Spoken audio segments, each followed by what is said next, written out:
जय हिंद दोस्तों, आपका अपने इलेक्ट्रिकल फील्ड चैनल में स्वागत है।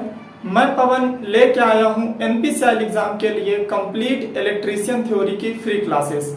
ये हमारा एनपीसीआई एग्जाम के लिए क्लास नंबर 11 है। इससे पहले हमने क्लास 1 से लेके क्लास 10 तक कंप्लीट कर चुके हैं। यदि आपने पिछली वीडियो नहीं देखा है 1 से लेके 10 तक की क्लास की, तो मैं आपको कहूंगा कि आप पहले पिछली वीडियो देखिए। इससे क्या होगा कि जो भी मैं आपको क्लास नंबर 11 में समझाऊंगा वो आपको बहुत आसानी से समझ में आएगा। मैं क्लास 1 से 10 तक का जो वीडियो है उसका लिंक डिस्क्रिप्शन बॉक्स में दे देता हूं, आप जरूर एक बार देखिए। और उसमें मैंने बहुत ही बेसिक से क्लास लिया है और हाई लेवल तक लेके गया हूं, तो प्लीज आप एक बार वीडियो जरूर देखिएगा।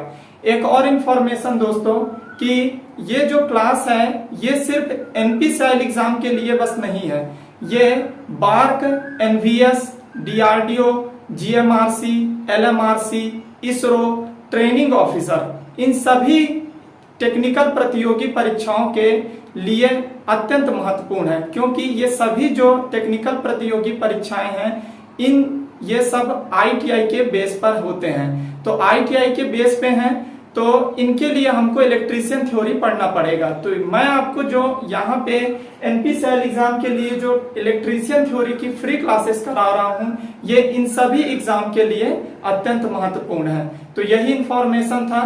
तो चलिए वीडियो को देर न करते हुए आज का क्लास चालू करते हैं। देखिए, आज का हमारा टॉपिक है अचालक, इंसुलेटर्स। इससे पहले हमने क्लास नंबर 10 में मैं आपको पढ़ाया था कि चालक क्या होते हैं, कंडक्टर क्या होते हैं, कंडक्टर के क्या गुण होने चाहिए, सस्ता होना चाहिए, आसानी से उपलब्ध होना चाहिए, ऐसे करके मैंने बहुत सारे उसमें उसकी प्रॉपर्टी बताया था। उसके बाद हमने वहां पे पढ़ा कि चालक तीन प्रकार के होते हैं, ठोस, द्रव और गैसीय चालक होते हैं। उसके बाद हमने देखा कि चालक को प्रभावित करने वाले कारक भी होते हैं। और उसके बाद हमने बहुत सारे जो ठोस चालक हैं उनके बारे में जाना। हमने सोने का विशिष्ट प्रतिरोध जाना, हमने सोना का गलनांक जाना, चांदी, एल्युमिनियम, कॉपर, टंगस्टन, इन सभी के बारे में मैं आपको पिछली क्लास में डिटेल जानकारी दे चुका हूं। इसलिए मैं कह रहा हूं कि यदि आप डायरेक्ट क्लास नंबर 11 में आए हैं तो क्लास 1 से लेके 10 तक जरूर देखिएगा, इससे आपको सब कुछ समझ में आएगा। और दोस्तों, मैं आपको इस क्लास में मैं जब से चालू किया हूं क्लास 1 से लेके आज हमारा क्लास 11 है, एकदम बेसिक से हाई लेवल तक लेके जाने की कोशिश कर रहा हूं। आप एक बार जरूर देखिएगा वीडियो, और अगर वीडियो आपको पसंद आएगा तो जरूर वीडियो को लाइक कीजिएगा, अपने दोस्तों के साथ शेयर कीजिएगा, क्योंकि बहुत ही अधिक मेहनत लगता है एक वीडियो तैयार करने में, एक कंटेंट बनाने में। ठीक है, तो चलिए आज का हमारा टॉपिक है अचालक। देखिए, अचालक इसको बोला जाता है इंग्लिश में इंसुलेटर्स। इंग्लिश में बोला जाता है इंसुलेटर्स। देखिए, अचालक जो होता है इसका दूसरा नाम जो होता है वह होता है विसंवाहक, और चालक जो होता है उसका दूसरा नाम जो होता है संवाहक, और इसका नाम क्या होता है, विसंवाहक। तो मैं आपको क्लास नंबर 5 या 6 में मैं आपको जब परमाणु संरचना पढ़ा रहा था तो उसमें मैं आपको ये बताया था कि कोई भी पदार्थ चालक है, अचालक है, अर्धचालक है, यह इस बात पर निर्भर करता है कि उस पदार्थ के अंतिम कक्षा में परमाणुओं की संख्या अंतिम कक्षा में इलेक्ट्रॉनों की संख्या कितनी अधिक है। जिस पदार्थ के अंतिम कक्षा में इलेक्ट्रॉनों की संख्या जितनी ज्यादा होगी वह विद्युत का उतना ही अच्छा चालक होगा। अब यहाँ पे क्या है कि इसका नाम है अचालक इन द सेंस इंसुलेटर, जो विद्युत धारा के मार्ग में क्या करता है, अधिक से अधिक अवरोध पैदा करता है। अर्थात अगर मैं अचालक का कोई भी एक एग्जांपल लूं, फॉर एग्जांपल अगर हम लेते हैं वल्कनाइज्ड रबर, तो वल्कनाइज्ड रबर का जब हम इसकी परमाणु संरचना जब बनाते हैं तो इसकी अंतिम कक्षा में जो इलेक्ट्रॉनों की संख्या होगी, जो जिसे हम कहते हैं कि ये मुक्त इलेक्ट्रॉन है, वो क्या होगी, एकदम ना के बराबर होगी। ना का बराबर इन द सेंस कि इसमें इलेक्ट्रॉनों की संख्या क्या होगी, मुक्त इलेक्ट्रॉनों की संख्या 0 होगी। जब मुक्त इलेक्ट्रॉनों की संख्या 0 होगी तो ये विद्युत धारा को प्रवाहित होने ही नहीं देगा। तो यही क्या कहलाता है, आपका अचालक कहलाता है। तो चलिए इसकी डेफिनेशन लिख लेते हैं और देखिए आप साथ साथ में इसको नोट भी करते जाइए, मैं जो आपको पढ़ा रहा हूं। चलिए, अचालक क्या है? अचालक वे पदार्थ जिनके अंतिम कक्षा में मुक्त इलेक्ट्रॉनों की संख्या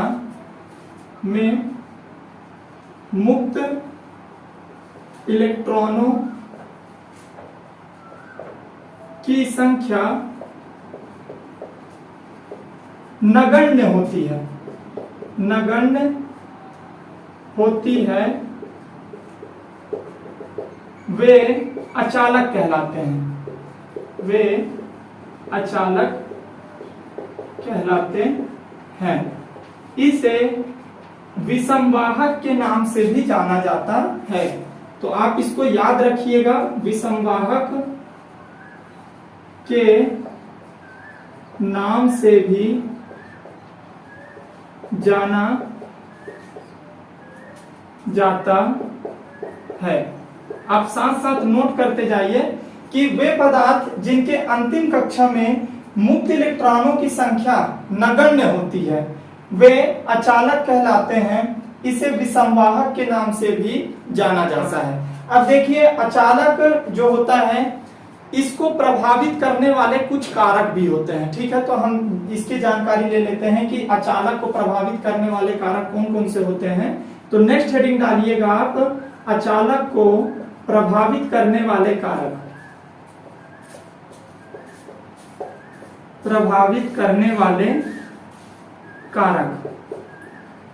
और देखिए, मैं आपको एक बात और बता देना चाहता हूं कि जो भी मैं आपको यहाँ पे टॉपिक पढ़ा रहा हूं ये एकदम बेसिक लेवल है। जो भी स्टूडेंट फ्रेशर हैं, जो अभी कंपटीशन एग्जाम की तैयारी कर रहे हैं, जो ITI लेवल पे है, तो उनके लिए ये क्लास एकदम बहुत ही अत्यंत महत्वपूर्ण आप कह सकते हैं, क्योंकि यहाँ पे मैं एकदम बेसिक से हाई लेवल तक लेके जा रहा हूँ। ठीक है, तो आप जो भी फ्रेशर है वो जरूर क्लास ज्वाइन कीजिए।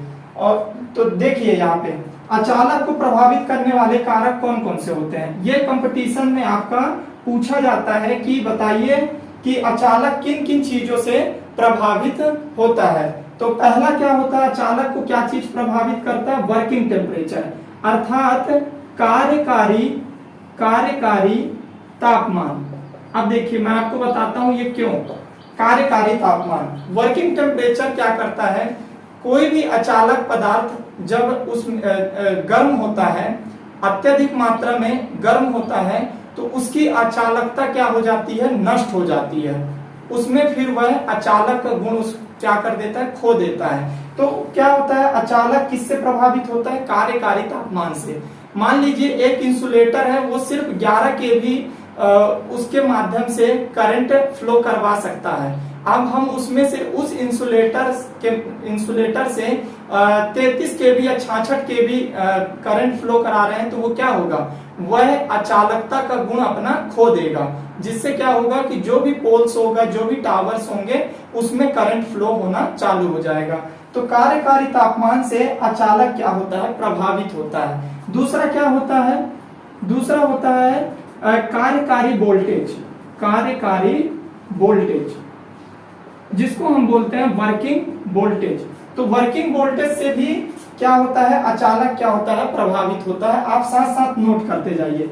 तीसरा किससे प्रभावित होता है? तो ये होता है इलेक्ट्रिकल एंड मैकेनिकल प्रेशर से, अर्थात विद्युत और यांत्रिक दाब से। विद्युत और यांत्रिक दाब से अचालक क्या होता है? विद्युत और यांत्रिक दाब से क्या होता है? प्रभावित होता है। तीसरा हो गया। चौथा क्या होता है कि अचालक किस चीज से और प्रभावित होता है? तो अचालक जो होता है वाइब्रेशन अर्थात कंपन से भी क्या होता है? प्रभावित होता है। तो ये कुछ कारक हैं जो अचालक को क्या करते हैं, प्रभावित करने का कार्य करते हैं। तो आप इसको नोट कर लीजिए, फिर मैं नेक्स्ट आपको बताता हूं।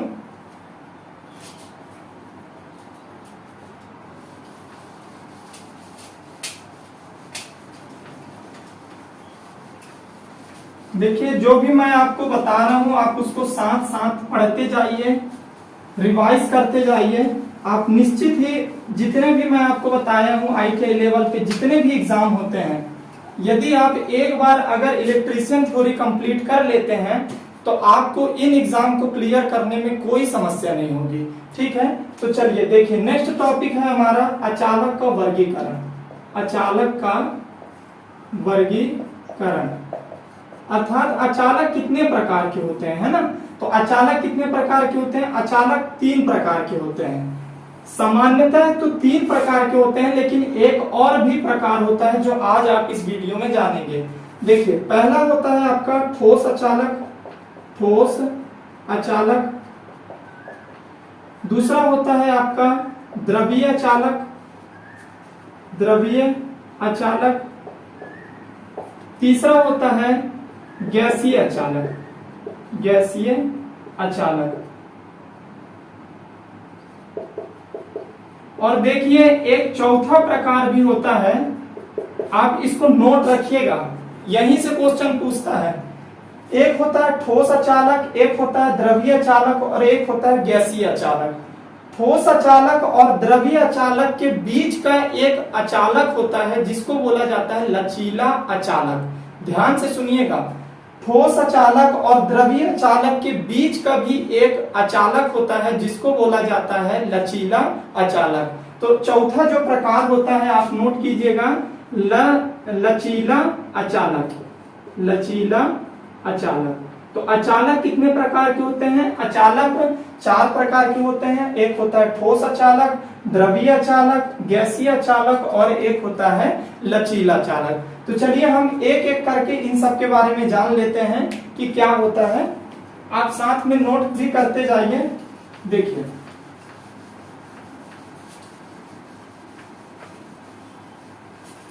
अचालक के प्रकार हैं,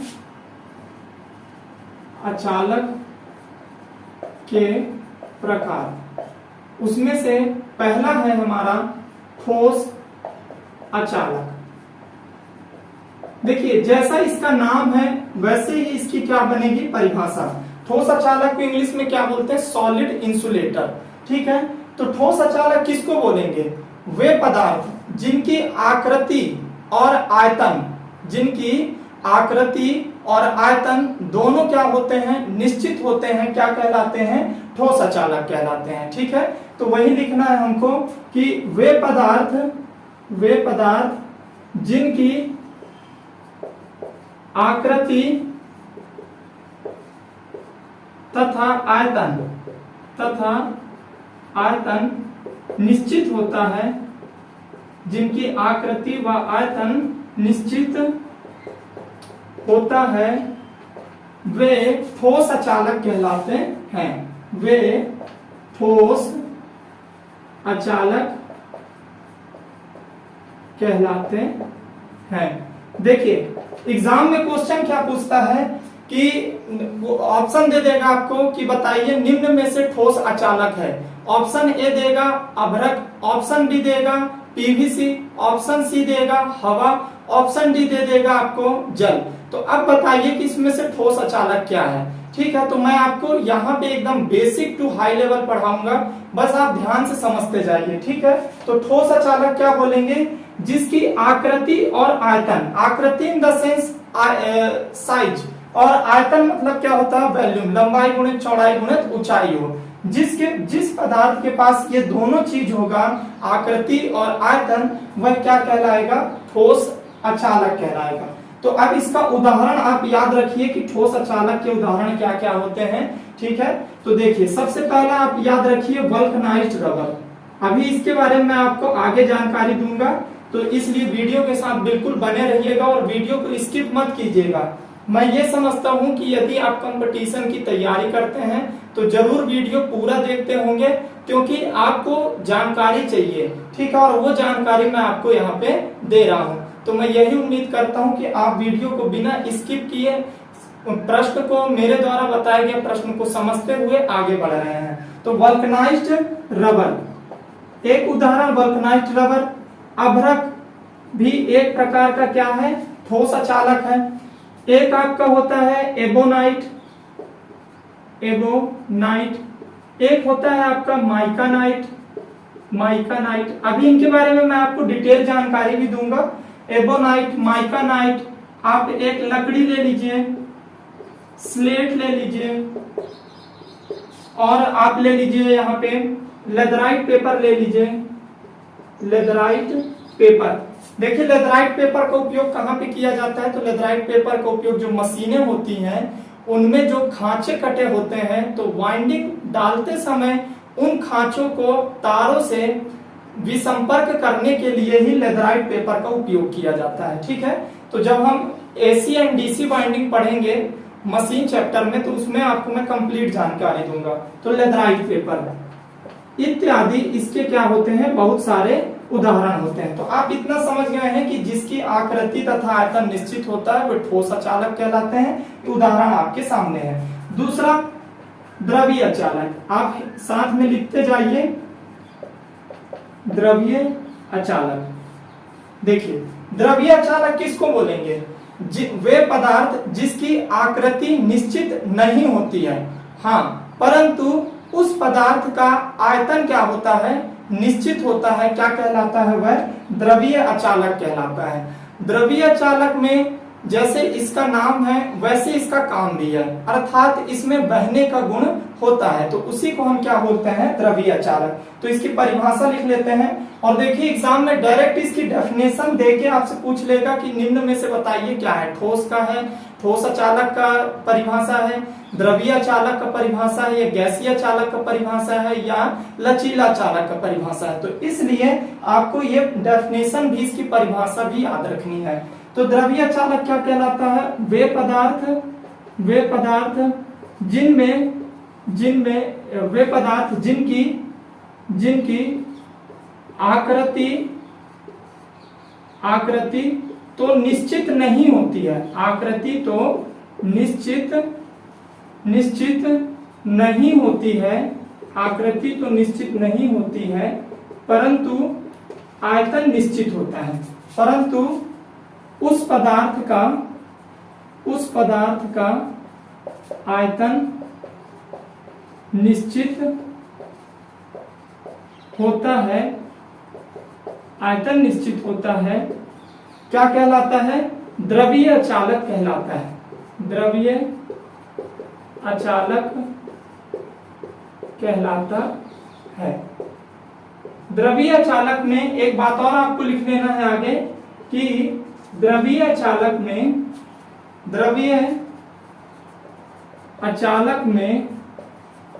बहने का गुण होता है। आप इस बात को ध्यान रखिएगा, द्रवीय अचालक में बहने का गुण होता है। अब देखिए मैं आपसे एक आपको याद दिला देना चाहता हूं कि जब हम क्लास नंबर 10 पढ़े थे तो उसमें मैं आपको चालक के बारे में भी बताया था। वहां पे मैंने बताया कि चालक कितने प्रकार के होते हैं, 2 प्रकार के होते हैं, माफ कीजिए 3 प्रकार के होते हैं। ठोस चालक, द्रवीय चालक और गैसीय चालक।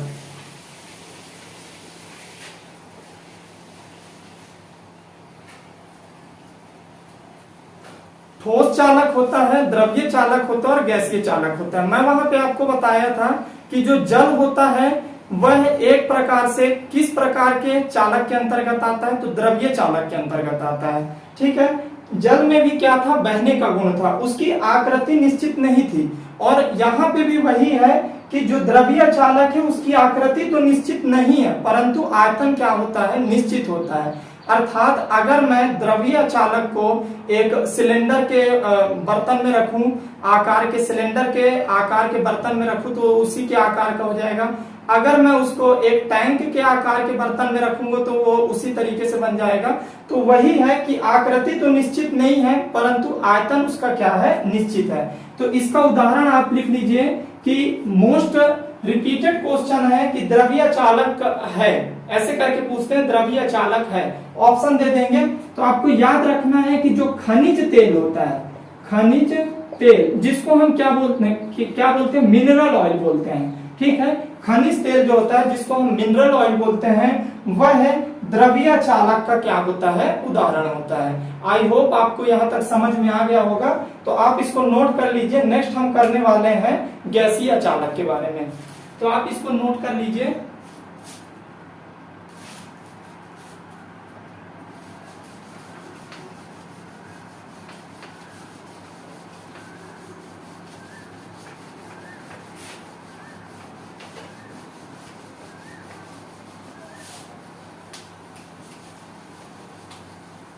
चलिए, तीसरा है हमारा अचालक के प्रकार पढ़ रहे हैं हम, अचालक के प्रकार, जिसमें से एक हम पढ़ चुके हैं द्रवीय ठोस अचालक, दूसरा द्रवीय अचालक, और तीसरा जो है वो है हमारा गैसीय अचालक, गैसीय अचालक।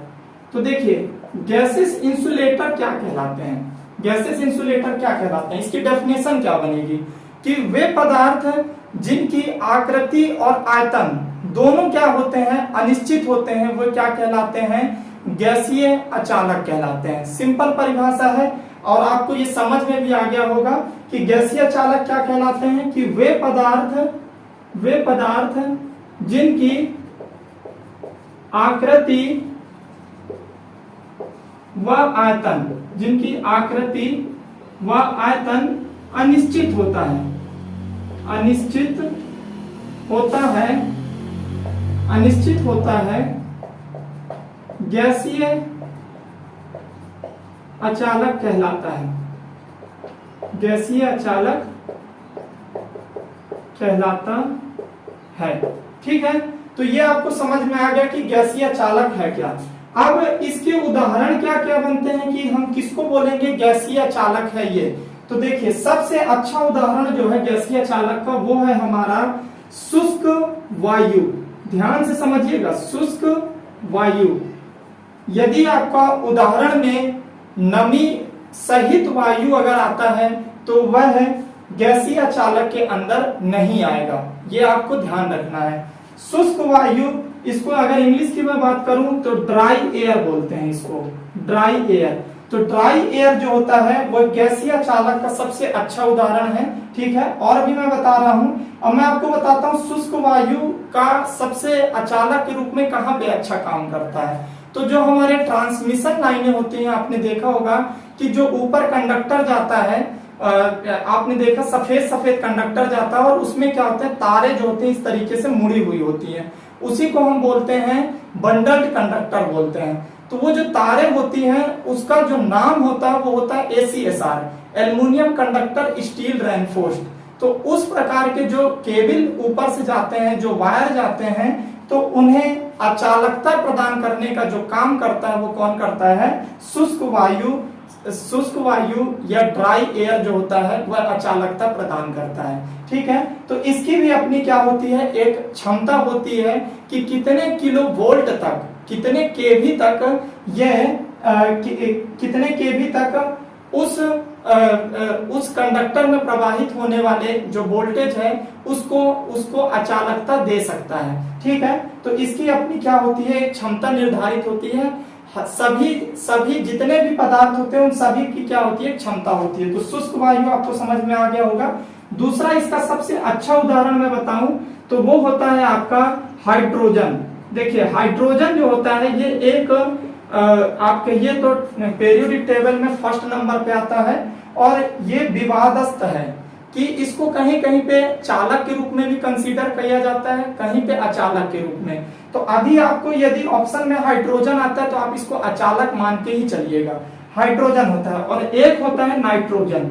ठीक है, तो ये आपको याद रखना है। ये उदाहरण जो है डायरेक्ट यहाँ से क्वेश्चन पूछे जाते हैं, NPCI हो गया, बार्क हो गया, DRT हो गया एग्जामों में। ठीक है, तो गैसीय चालक क्या होते हैं, वे पदार्थ जिनकी आकृति व आयतन दोनों अनिश्चित होते हैं, अर्थात निश्चित नहीं होते हैं, वे गैसीय चालक कहलाते हैं। शुष्क वायु, हाइड्रोजन, नाइट्रोजन।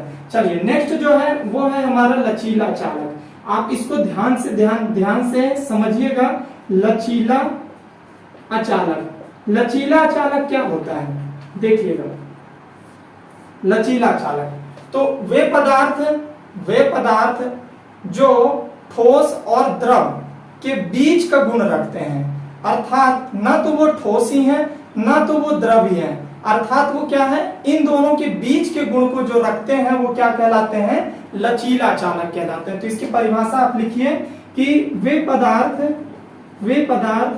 जो ठोस अचालक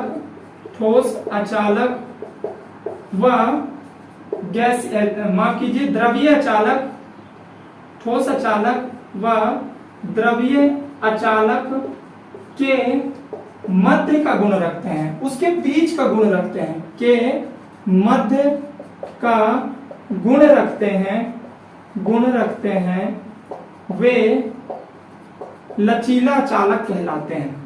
लचीला अचालक कहलाते हैं। देखिए इसका जो है कि लचीला चालक क्या है आपको समझ में आ गया होगा। यहां से डायरेक्ट क्वेश्चन इसके एग्जाम्पल से पूछा गया है। आईटीआई का जो इलेक्ट्रीशियन थ्योरी का जो एग्जाम होता है कॉलेज में, वहां भी ये क्वेश्चन पूछा गया था। इसके अलावा ये एक एनवीएस होता है, नवोदय विद्यालय समिति का जो एग्जाम होता है, उसमें भी इलेक्ट्रीशियन कम प्लम्बर की जो पोस्ट होती है उसमें भी ये क्वेश्चन पूछा गया था कि लचीला अचालक का उदाहरण है। तो ध्यान से समझिएगा कि लचीला अचालक का उदाहरण क्या होता है। तो एक होता है पीवीसी, आप इसका पूरा नाम जानते हैं, पॉलीविनाइल क्लोराइड। एक होता है पीवीसी, दूसरा होता है रेजिन और एक होता है आपका माइकानाइट। ये तीनों जो हैं वो किसके उदाहरण हैं, लचीला चालक के। अब आप बोलेंगे कि अभी आपने बताया कि माइकानाइट जो है वह एक ठोस अचालक के अंदर भी आता है, लेकिन जब ऑप्शन में आपको ये ध्यान रखना है कि जब ऑप्शन में ठोस अचालक पूछे और उसमें माइकानाइट के अलावा सभी गैस या द्रव हो, तब आपको आंसर माइकानाइट करना है। इस बात को भी ध्यान रखना है और इस बात को भी ध्यान रखना है कि लचीला अचालक के अंदर भी माइकानाइट आता है। तो पीवीसी, रेजिन और माइकानाइट, आप इसको ये कह सकते हैं कि एक अपवाद टाइप का है। ठीक है, तो आप इसको नोट कर लीजिए, फिर हम नेक्स्ट बात करेंगे आगे।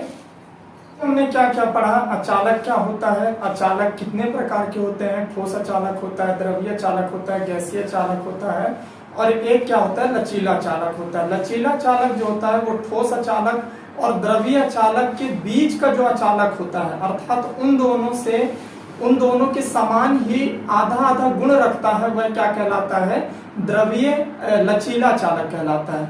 उसके बाद हमने देखा कि अचालक जो होता है उसको प्रभावित करने वाले कारक क्या होते हैं। हमारा जो नेक्स्ट टॉपिक है वो है डाई इलेक्ट्रिक स्ट्रेंथ। देखिए ये मोस्ट इंपॉर्टेंट टॉपिक है और यहाँ से एग्जाम में क्वेश्चन पूछा जाता है। तो डाई इलेक्ट्रिक स्ट्रेंथ किसको बोलेंगे, डाई इलेक्ट्रिक स्ट्रेंथ। यदि आप इस शब्द को समझ पा रहे हैं तो आप इसका मीनिंग जो है, अगर आप समझ पा रहे हैं तो आप इसका मीनिंग आसानी से निकाल लेंगे। डाई इलेक्ट्रिक स्ट्रेंथ मतलब क्या होता है, सहनशीलता, कि उसकी सहनशीलता कितनी है। तो देखिए अचालक जो होते हैं वो कई प्रकार के कई प्रकार के होते हैं, अर्थात कई होते हैं। जैसे वल्कनाइट रबर होता है, एबोनाइट होता है, अभ्रक होता है, माइकानाइट होता है, स्लेट होता है, मार्बल होता है, बहुत सारे होते हैं अचालक पदार्थ। तो इन अचालक पदार्थ की अलग अलग, ध्यान से समझिएगा कि इन अचालक पदार्थ की अलग अलग वोल्टेज सहन करने की क्षमता को ही डाई इलेक्ट्रिक स्ट्रेंथ कहा जाता है। ठीक है, तो यहां से डायरेक्ट क्वेश्चन पूछा गया है तो आप इसको ध्यान से समझिएगा। पहले हम इसकी डेफिनेशन लिख लेते हैं कि डाइलेक्ट्रिक स्ट्रेंथ है क्या। ठीक है, तो किसी भी पदार्थ के, किसी भी अचालक पदार्थ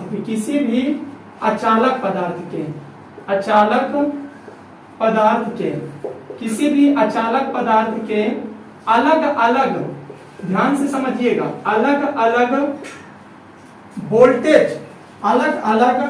वोल्टेज, करंट नहीं, अलग अलग वोल्टेज सहन करने की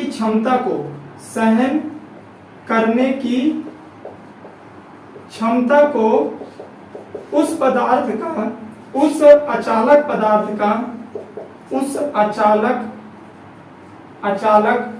पदार्थ का डाइलेक्ट्रिक स्ट्रेंथ कहते हैं।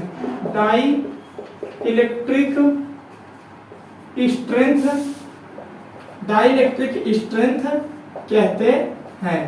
आई होप आपको समझ में आ गया होगा कि डाइलेक्ट्रिक स्ट्रेंथ क्या कहलाता है।